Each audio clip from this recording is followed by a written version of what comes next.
Hello student, let's see this question.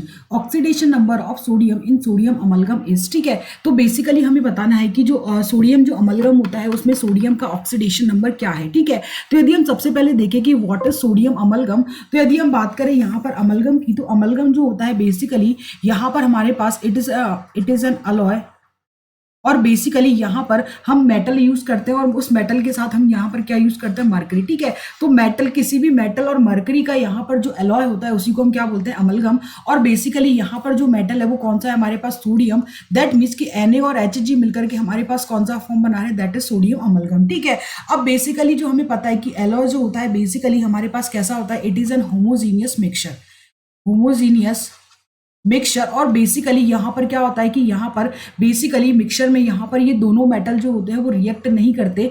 Basically यहाँ पर हम बेसिकली ये दोनों क्या करेंगे, मेटल्स रिएक्ट नहीं करेंगे। बेसिकली यहाँ पर क्या होता है, केवल ये दोनों हमारे पास यहाँ पर जो अमलगम होगा उसमें केवल फ्री स्टेट में रहेंगे। और हमें पता है कि ऑक्सीडेशन नंबर बेसिकली रिप्रेजेंट करता है किसको, ऑक्सीडेशन स्टेट को। और बेसिकली यहाँ पर हमें पता है कि जब फ्री स्टेट में जब यहाँ पर कोई भी एलिमेंट होता है तो बेसिकली उसका जो ऑक्सीडेशन नंबर होता है वो बेसिकली क्या होता है, 0। ठीक है, तो कहने का मतलब है कि यहाँ पर सोडियम अमलगम में दोनों ही सोडियम और मरकरी दोनों ही क्या है, फ्री स्टेट में, कोई भी यहाँ केमिकल रिएक्शन नहीं है, ये केवल किसका फॉर्मेशन कर रहा है, एक मिक्सचर का। सो बिकॉज ऑफ दैट यहाँ पर इन दोनों की ही जो ऑक्सीडेशन नंबर होगा वो क्या होगा, 0। इसीलिए यहाँ पर जो हमारे लिए करेक्ट ऑप्शन हो जाएगा that will be option number 2। I hope you understood this question. Thank you.